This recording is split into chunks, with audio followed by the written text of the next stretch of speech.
आपने केजरीवाल से बड़ा नौटंकीबाज देखा है क्या? मेरा दावा है कि नहीं देखा होगा। अभी 6 बिंदु उठाऊंगा और उससे ये बात साबित करूंगा। चलिए आइए बैठते हैं और जरा बात करते हैं। देखिए, पहला पॉइंट कि मैं क्यों कह रहा हूं कि ये इससे बड़ा नौटंकीबाज भारतवर्ष की राजनीति में हुआ ही नहीं है। पहला पॉइंट, अभी आप देखिए कि 2 चुनाव अगर पीछे चले जाए, 2015 में, 13 की बात नहीं कर रहा, 2015 की बात, क्योंकि 15 के पहले भी ये एक बार सीएम रहा है, कुछ समय के लिए रहा था, लेकिन 15 में एक फुल टाइम सीएम बना, 5 साल चला, फिर 20 में सीएम बना, फिर 5 साल लगभग चला, बीच में भ्रष्टाचार के आरोप लग गए तो इसे कुर्सी छोड़नी पड़ी और फिर उसका आतिशी मार्लेना जो थी वो सीएम बन गई। कुल मिला के 2015 और 20 2 चुनाव की मैं केवल बात करता हूं। हर चुनाव में इसने वादा किया कि ये यमुना की सफाई करने वाला है। अच्छा, 2020 में इसने एक और वादा किया था। इसने ये भी कहा था कि अगर मैं 2025 तक यमुना की सफाई न कर पाऊं, अगर मैं उसमें खुद डुबकी लगा के न दिखा दूं, तो मुझे 2025 में दिल्ली की जनता वोट न दे। ये इसने कहा था, हमने नहीं कहा था, ये इसने कहा था।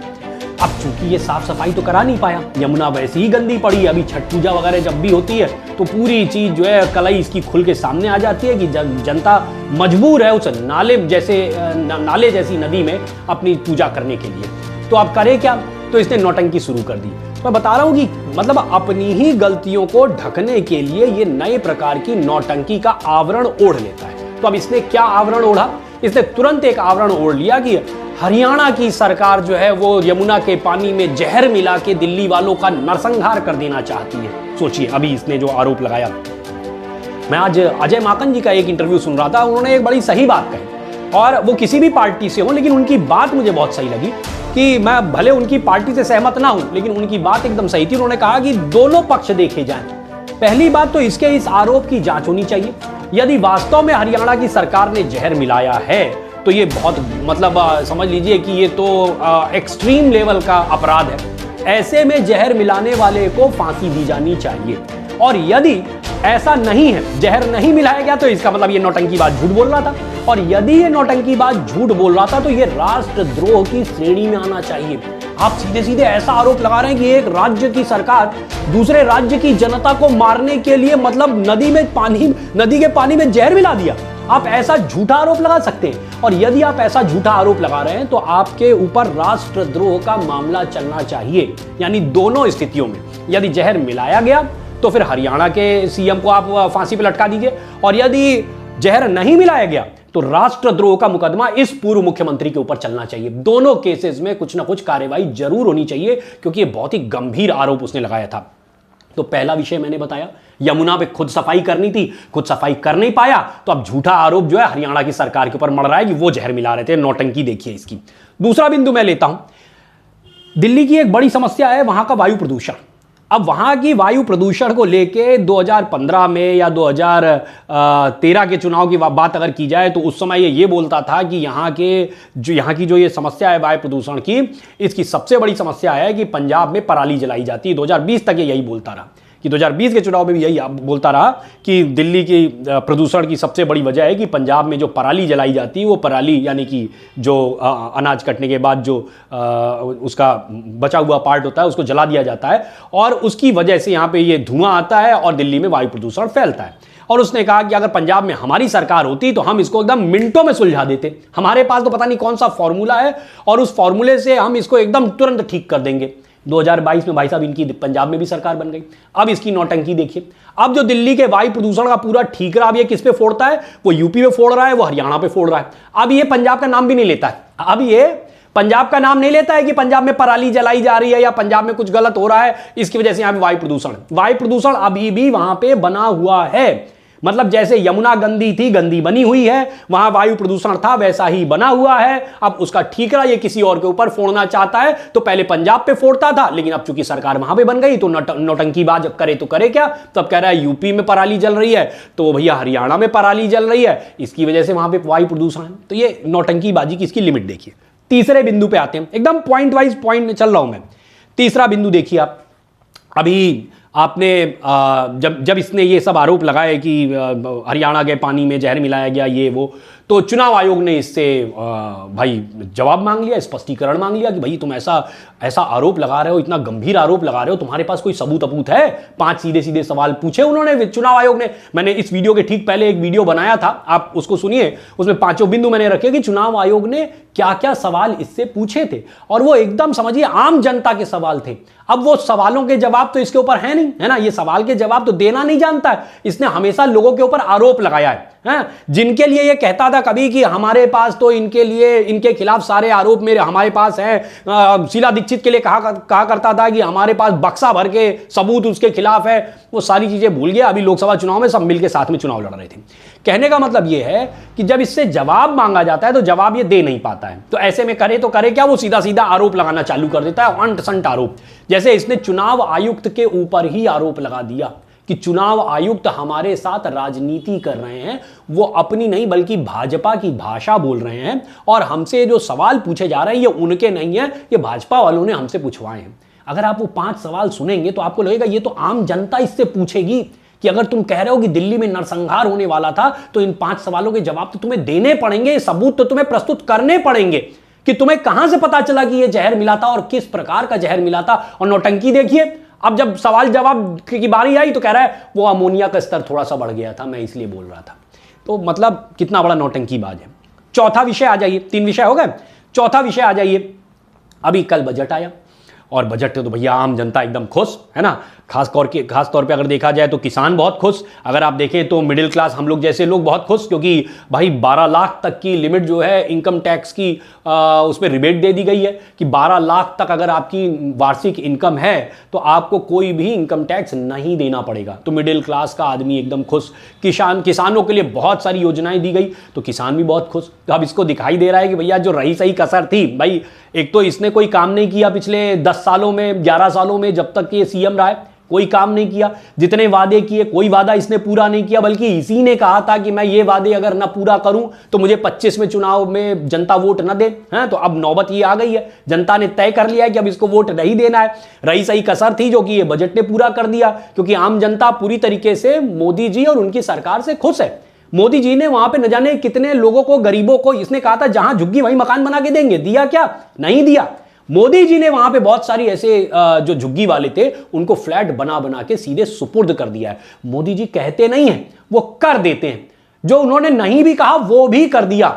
उन्होंने कभी नहीं कहा था कि देश की रक्षा के लिए राफेल लाएंगे, S-400 लाएंगे, चिनूक लाएंगे, सेना को मजबूत करके सेना की जो है सुरक्षा को हम मजबूत करेंगे। ऐसा उन्होंने कोई मैनिफेस्टो नहीं जारी किया था, लेकिन उन्होंने कर दिया। उन्होंने कभी नहीं कहा था कि अगर पाकिस्तान घुसेगा तो हम उसको घुस के मारेंगे, लेकिन पाकिस्तान घुसा और मोदी जी की सेना ने घुस के मारा। अब सोचने की बात है, उसके ऊपर भी 2016 में इसने प्रश्न चिन्ह उठा दिए थे। तो ये तो महाधूर्त आदमी है, महामक्कार आदमी है। तो झुग्गी वालों के लिए आज क्या कह रहा है, जब जिसको दिखाई दे गया कि बजट तो पूरी तरीके से जनता के हित में है और जनता जो बची खुची जो उसके गिले सिकवे होंगे वो सब खत्म हो चुके हैं, और वो पूरी तरीके से अब इसकी सरकार जारी है और भाजपा की सरकार दिल्ली में आने वाली, जब इसको ये दिखाई देने लगा। अभी मैं देख रहा था कि सुबह ये प्रेस कॉन्फ्रेंस करता है, और प्रेस कॉन्फ्रेंस करके उसमें क्या कह रहा है कि मेरे पास झुग्गी वालों के फोन आ रहे हैं, और झुग्गी वाले मतलब नौटंकीबाजी की लिमिट देखिए, कह रहा मेरे पास झुग्गी वालों के फोन आ रहे हैं और झुग्गी वाले कह रहे हैं कि भैया हमें भाजपा वाले कह रहे हैं कि मतलब चुनाव आयोग के लोग तुम्हारे घर आएंगे, तुमसे वहीं पे वोट ले लेंगे, इसके लिए तुम्हें 3000 रुपया भी दिया जाएगा और तुम्हारी उंगली पे स्याही लगा दी जाएगी। तो अपनी उंगली पे स्याही लगवा लेना और 3000 रुपया ले लेना और घर पे ही वोट दे देना। मतलब गजब किस्म का नौटंकीबाज है। अगर इससे कॉल रिकॉर्डिंग मांग ली जाए कि भैया कौन सा झुग्गी वाले ने तुम्हें फोन करके ये बात कही थी। अब सोचने वाली बात है, मैं आपसे एकदम सिंपल सा क्वेश्चन कह रहा हूं, आप एक आम आदमी की नजर से सोचिए, ये पूर्व मुख्यमंत्री है, इसके फोन पे किसी झुग्गी वाले का क्या फोन आ सकता है? क्या झुग्गी वालों के पास डायरेक्ट इसका फोन नंबर होगा? एकदम सीधा प्रश्न है, आप खुद अपना सोचिए, क्या ऐसा संभव है? ऐसा नहीं संभव है। और मैं आम आदमी पार्टी में इसके साथ मैंने भी काम किया है, तो मैं जानता हूं कि ये बहुत बड़ा नौटंकीबाज है। ये ऐसे फर्जी आंकड़े पेश करता है, मतलब कई बार ये ऐसे कर देगा कि चुनाव के बीच में एक वो सर्वे आया और सर्वे में घोषणा कर देगा कि हमारी सरकार हमें मिल रहा है, मतलब 50% से ज्यादा अपना वोट दिखा देगा कि हमें इतने % वोट मिल रहे हैं, और दूसरी पार्टी को दिखा देगा एकदम कम। कोई सर्वे नहीं, किसी प्रकार का कोई सर्वे नहीं, ये झूठा अपना जो है केवल पोस्टर लगवाने के लिए और पोस्टर लगा लगा के अपने आप को जिताने के लिए, जनता को बरगलाने के लिए ऐसी बातें करता है। तो अब कह रहा है कि झुग्गी वालों का फोन आ रहा है। कौन सा झुग्गी वाला है इसको फोन कर रहा है, जरा इससे पूछा जाए, जब 5 झुग्गी वालों के नाम बताओ, कौन सा झुग्गी वाला तुमसे बता रहा है कि ये तुम उनके पास ऐसा फोन आ रहा है। तो एक नंबर का नौटंकीबाज है। ठीक, तो 4 विषय हो गए। 5वां विषय है, अभी आपने देखा होगा कि प्रेस कॉन्फ्रेंस भाजपा की तरफ से भी हुई, और उसके पहले अगर देखिए तो इसके कुछ विधायकों ने प्रेस कॉन्फ्रेंस की। इसके कुछ विधायकों ने प्रेस कॉन्फ्रेंस करके बताया कि ये हमसे टिकट के लिए 5-5 करोड़ रुपए मांग रहा है। राजेश ऋषि जी का मैंने सुना था एक इंटरव्यू, उसमें वो बता रहे हैं कि हमसे 5 करोड़ रुपए टिकट के लिए मांगे गए, और जब हम वो नहीं दे पाए तो फिर हमें टिकट न देके जिसने इसको दिया होगा उसको उन्होंने टिकट दे दिया। ये मेरा आरोप नहीं है, राजेश ऋषि जी का आरोप है। ठीक, और इसके अलावा और भी इसके विधायक, लगभग 8 विधायकों ने इसकी पार्टी छोड़ के इसके ऊपर ये आरोप लगाए, और इसके बाद वो भाजपा में भले चले गए। वो कहां गए वो अलग बात है भाई, बाद में वो कहां जा रहे हैं ये भाई जब आप तुमको छोड़ देंगे कहीं ना कहीं जाएंगे ही। लेकिन ऐसा तो है नहीं कि भाजपा में जाने से उनको कोई टिकट मिले जा रहा है। वो तो केवल इसलिए गए क्योंकि वो उन्हें एक मंच चाहिए था जिस मंच के माध्यम से तुम्हारी जो कलई है वो खोल सके। ठीक, तो आज सोचिए, आज ये आरोप लगा रहा, जी मैं देख रहा था एक प्रेस कॉन्फ्रेंस में ये भी बात उसने रखी। उसने कहा कि हमारे लोगों को, जो हमारे विधायक वगैरह छोड़ के हमें जा रहे हैं, हमारे लोगों को बरगलाया जा रहा है, हमारे लोगों को धमकाया जा रहा है कि अगर तुम केजरीवाल का साथ नहीं छोड़ोगे, अगर तुम हमारे साथ नहीं होगे तो हम तुम्हारी जिंदगी बर्बाद कर देंगे, हम तुम्हारा ये कर देंगे, हम तुम्हारा वो कर देंगे। अरे भाई, 8 ही लोगों को धमकाया गया था क्या? अगर वास्तव में ऐसी धमकी दी जा रही होगी तो बहुत सारे तुम्हारे ऐसे विधायक हैं जो कि अभी हारने वाले हैं, वो तुम्हें छोड़ के क्यों नहीं चले जा रहे हैं? वो इसलिए नहीं जा रहे हैं क्योंकि भाई सीधी सी बात है, किसी को कोई धमकी नहीं दी जा रही है। बहुत सारे लोग होंगे जिनको तुमने टिकट की डिमांड की होगी, और बहुत सारे ऐसे तो संजय सिंह वगैरह पकड़े गए कई बार, जो कि टिकट के लिए लोगों से बातचीत करते हुए कई सारे ऐसे सबूत मिले हैं। यूपी चुनाव के वक्त भी मिले थे। इनकी एक वो हुआ करती थी जो प्रदेश संयोजिका हुआ करती थी, वो पकड़ी गई थी, उनका ऑडियो पकड़ा गया था कि वो टिकट के लिए मतलब दलाली कर रही थी। तो ऐसे बहुत सारे विषय हैं, मैं उन पर बहुत अंदर तक नहीं जाना चाहता हूँ। छोड़िए इनके ऐसे आदतें रही हैं। इनके कानपुर के जो सांसद के प्रत्याशी रहे थे 2014 में, डॉक्टर रहमानी ने प्रेस कॉन्फ्रेंस करके ये आरोप लगाया था कि हमसे टिकट के लिए पैसा डिमांड किया गया था, और बल्कि उन्होंने गुजरात चुनाव में इनके कहने पे वहां जाके प्रचार करवाया, प्रचार के लिए सारा खर्चा उन्होंने उठाया, तब जाके उनको टिकट मिला था। तो ऐसे बहुत सारे इनके लोग इनके ऊपर आरोप लगाते हैं, और जब आरोप लगाया जाता है तो फिर ये कहते हैं कि भाई ये देखो इनको धमकाया जा रहा है, इनको बरगलाया जा रहा है, इसलिए ये लोग हमारे ऊपर ऐसा आरोप लगा रहे हैं। और सीधी सी बात है, अभी तुम्हारे ऊपर जितने भ्रष्टाचार के आरोप मिले हैं, है ना, खुद मनीष सिसोदिया 2 महीने के अंदर उस बंदे ने 14 आईफोन तोड़े थे, इसलिए क्योंकि वो शराब घोटाले में फंस चुका था। तो सोचने की बात यह है, कौन सा आम आदमी, है ना, आम आदमी पार्टी है ना तुम्हारी, कौन सा आम आदमी 2 महीने के अंदर 14 आईफोन, जो कि 1 लाख 1.5 लाख रुपए का आता है, 14 आईफोन कौन सा आम आदमी 2 महीने के अंदर तोड़ेगा? और सोचिए, क्या ये मोबाइल तोड़ना ये सबूतों के साथ छेड़छाड़ नहीं है? और इसी वजह से ये लोग फंसे हुए हैं, और मनीष सिसोदिया इतने दिन तक जेल में रहे और जेल से नहीं निकल पा रहे थे। ये जो इन्होंने सबूतों के साथ छेड़छाड़ किया है, यही सब वजह है कि वहां से नहीं निकल पा रहे थे, और अभी भी उस केस में फंसे हुए हैं। भाई तुम्हें बेल मिली है, तुम्हें वो नहीं कर दिया गया है कि तुम पूरी तरीके से तुम भ्रष्टाचार में लिप्त नहीं हो, ऐसा तुम्हें क्लीन चिट नहीं मिली है, तुम्हें केवल बेल मिली है। बेल को क्लीन चिट कृपया करके ना समझा करो। ठीक, लास्ट एक विषय उठाता हूं कि अभी आप 6 महीने पहले चले जाइए। अभी 6 महीने पहले ये लोग कांग्रेस के साथ मिलकर लोकसभा चुनाव उसी दिल्ली में लड़ रहे थे, उसी दिल्ली में बता रहे थे कि हम दोनों मिलके और प्रदेश सब बदल देंगे, है ना, और दोनों मिलके पूरा सब कुछ बड़ा अच्छा काम करेंगे। और सोचने की बात है, अभी 6 महीने बीते, दिल्ली चुनाव आया है, आज ये कांग्रेस चूंकि भाई अब इनके साथ मिलके नहीं लड़ रही है, तो अब ये क्या कह रहे हैं कि कांग्रेस वाले दिल्ली में जो चुनाव लड़ रहे हैं वो केवल इसलिए लड़ रहे हैं क्योंकि वो भाजपा को जिताना चाहते हैं। अरे 6 महीने पहले तुम्हें अकल क्यों नहीं आ रही थी? 6 महीने पहले नहीं तुम्हें लग रहा था कि कांग्रेस जो है भाजपा को जिता सकती है? अब चूंकि 7 की 7 सीटें वहां की तुम दोनों मिलके भी नहीं जीत पाए, एक भी सीट नहीं जीत पाए हैं, तो आज जो है तुम दोनों अलग अलग लड़ रहे हो।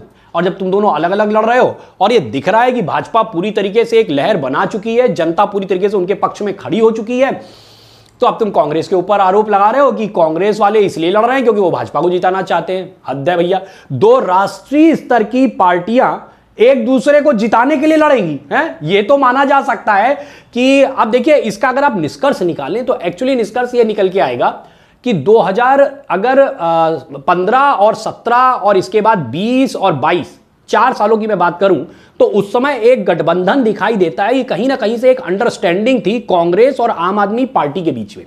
कांग्रेस और आम आदमी पार्टी के बीच में एक अंडरस्टैंडिंग थी कि तुम दिल्ली में हमें जिताते रहो, मतलब आम आदमी पार्टी वाले चाहते थे कि हमें तुम दिल्ली विधानसभा चुनाव जिताते रहो, हम तुम्हें पंजाब विधानसभा चुनाव जिता देंगे।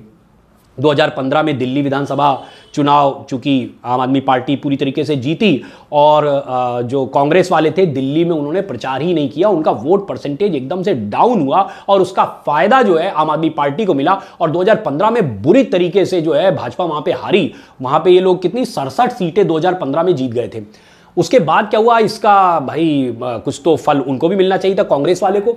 2017 में पंजाब में आम आदमी पार्टी मजबूत स्थिति में थी, वो जीत भी सकती थी, लेकिन उसने संजय सिंह और दुर्गेश पाठक जैसे लोग वहां पे गए और उन्होंने ऐसा रायता फैलाया पंजाब में कि आम आदमी पार्टी जीतता हुआ राज्य वहां पे हारी और कांग्रेस 2017 में वहां पे जीती। तो उसका फल भाई कांग्रेस को भी मिल गया, कांग्रेस वाले भी बड़े मजे में आ गए कि अरे वाह, पंजाब जैसा बड़ा राज्य मिल गया, हमने दिल्ली जैसा छोटा राज्य इनको दिया, हमें पंजाब जैसा बड़ा राज्य मिल गया, बहुत अच्छा। तो दोनों के लिए विन विन सिचुएशन हो गई। 2020 आया तो 2020 के चुनाव में एक बार फिर से 2020 के चुनाव में जो है उनको आम आदमी पार्टी को फायदा चाहिए था, तो आम आदमी पार्टी पूरी तरीके से उसमें अगर आप देखें 2015 के चुनाव में कांग्रेस का वोट परसेंटेज 9.5% था दिल्ली में और 2020 के चुनाव में कांग्रेस का वोट परसेंट केवल 4.5% रह गया। तो चूंकि कांग्रेस को पंजाब में बड़ा एक फल मिल चुका था तो इसलिए उन्होंने कहा कि इसको एक यहां पे और थोड़ा सा फायदा दे दो। तो 2020 के चुनाव में उन्होंने एक बार फिर से आम आदमी पार्टी को जो है सपोर्ट किया और आम आदमी पार्टी फिर से वहां पे बुरी तरीके से, मतलब बहुत अच्छे तरीके से जीत गई, फिर से उनकी सरकार बन गई। अब लेकिन केजरीवाल धूर्त आदमी, एक नंबर का मक्कार आदमी, तो करे क्या, 2022 में फिर उसने पंजाब में कांग्रेस को समर्थन नहीं दिया और अपने दम पे लड़ा और पूरी तरीके से लड़ा। 2022 में वहां पे वो सरकार बना ले गया पंजाब में। अब जब वो 2022 में जीत गया, 2022 में वो सरकार पंजाब में बना ले गया, तब कांग्रेस जागी कि अरे यार ये तो हमारे साथ धोखा हो गया। तब कांग्रेस जागी और कांग्रेस ने कहा कि अब दिल्ली में हम इसको सपोर्ट नहीं करेंगे और इसलिए आज ये स्थिति है कि कांग्रेस आम आदमी पार्टी को सपोर्ट ना करके अपने दम पे चुनाव लड़ रही है। नहीं तो सोचिए 2015 और 2020 में कांग्रेस कहां चली गई थी, क्यों नहीं कांग्रेस अपने दम पे चुनाव लड़ रही थी। मतलब क्षेत्र में अगर आप जाते तो आपको दिखाई देता कांग्रेस वाले प्रचार ही नहीं कर रहे थे तमीज से और इसलिए 2015 और 2020 में कांग्रेस का वोट परसेंटेज गिरता चला गया, आम आदमी पार्टी का वोट परसेंटेज बढ़ता चला गया और भाजपा वहां पे हारती चली गई। ये दोनों, इन दोनों के बीच की गठजोड़ थी, इन दोनों के बीच का गठबंधन था। आज वो गठबंधन नहीं चल रहा है, कारण मैंने आपको समझाया, आई होप आपको समझ में आया होगा। सो आई होप कि इस पूरे विश्लेषण के माध्यम से आप समझ सके होंगे कि ये व्यक्ति कितना बड़ा धूर्त और कितना बड़ा नौटंकीबाज है कि पहले खुद वादे करेगा, जब वादे नहीं निभा पाएगा या किसी के ऊपर आरोप लगाएगा, इससे सबूत मांगा जाएगा और सबूत नहीं दे पाएगा तो ये कोई नई नौटंकी चालू कर देगा, मतलब कोई नया ही रायता फैलाएगा जिस रायते के बारे में कोई सोच भी नहीं सकता है कि ये ऐसा भी कह सकता है। मतलब किसी ने सोचा होगा, जैसे मैंने अगर एक बार छोटी सी समरी करते हैं, जैसे अगर देखा जाए, कहा इसने खुद कहा यमुना साफ करेगा, नहीं कर पाया तो क्या कह रहा है, हरियाणा वाले ने जहर मिला दिया होगा। मतलब नौटंकी का स्तर देखिए, एकदम ही बेतोड़ नौटंकी है। दूसरी बात, वायु प्रदूषण दूर करने के लिए पंजाब को पहले कहता था, जब पंजाब में इसकी सरकार बन गई तो आज पंजाब में पराली का नाम ही नहीं लेता है, अब ये यूपी और हरियाणा का नाम लेता है कि भैया अब वहां पे हमारी सरकार बन जाए तब हम देखेंगे। अच्छा, तीसरी बात, जब इससे सबूत मांगे चुनाव आयोग ने तो जो कि यमुना में जो जहर की बात तुम कह रहे इसके सबूत प्रस्तुत करो, जब वो नहीं प्रस्तुत कर पाया तो फिर क्या कह रहा है कि चुनाव आयुक्त दिल्ली से चुनाव लड़ ले हैं। मतलब गजब स्तर की ये नौटंकी करता है। चौथी चीज, जब उसे ये दिखाई दे रहा है कि आज झुग्गी से लेके और मिडिल क्लास से लेके अपर क्लास, हर क्लास आज मोदी जी के साथ खड़ा है और वहां दिल्ली में इसकी सरकार जा रही है और वहां भाजपा की सरकार आ रही है, जब इसको ये दिखाई देने लगा तो अब कह रहा है कि वो झुग्गी वाले मुझे फोन करके बता रहे हैं कि हमसे स्याही लगवाने का 3000 हमको देने को लोग तैयार खड़े हैं। गजब का नौटंकीबाज। जब 5वां बिंदु, जब इसके विधायक छोड़ के और इसके ऊपर ये आरोप लगा के कि भैया ये हमसे टिकट का 5-5 करोड़ रुपया मांग रहा है और इसके विधायक इसके ऊपर ये आरोप लगा के इसको छोड़ के जा रहे हैं, तो ऐसे में ये कह रहा है कि इन विधायकों को धमकाया जा रहा है। बाकी के क्यों नहीं चले गए भाई, है ना, बाकी के भी तो जा सकते थे। तो इसलिए जिनको तुमने टिकट मांगा और वो तुम्हें टिकट का पैसा नहीं पहुंचा पाए भाई, उन लोगों ने तुम्हारा साथ छोड़ दिया, तो अब तुम बता रहे हो कि उनको धमकाया जा रहा है। छठा बिंदु, अभी तक कह रहा था कि मतलब 6 महीने पहले तक कि कांग्रेस और हम भाई भाई और मिलकर चुनाव लड़ेंगे, और आज जो स्थिति है कि चूंकि कांग्रेस, मैंने आपको पूरा विश्लेषण दिया कि क्यों ये पहले कांग्रेस और आम आदमी पार्टी वाले मिलकर चुनाव लड़ते थे, आज क्यों ऐसी स्थिति होगी कि कांग्रेस इनसे अलग होकर अपना चुनाव लड़ रही है, और जब मजबूती से कांग्रेस चुनाव लड़ने लगी तो ये कह रहे हैं कांग्रेस वाले जो है वो भाजपा के साथ मिलकर चुनाव लड़ रहे हैं। तो कहने का मतलब ये है कि ये एक बहुत बड़ा नौटंकीबाज है। मैं दिल्ली की जनता से कहना चाहूँगा कि इसको तुरंत वहाँ से आप हटाइए, वोट की मार मारिए और वोट की मार के माध्यम से इसको वहाँ से हटाइए।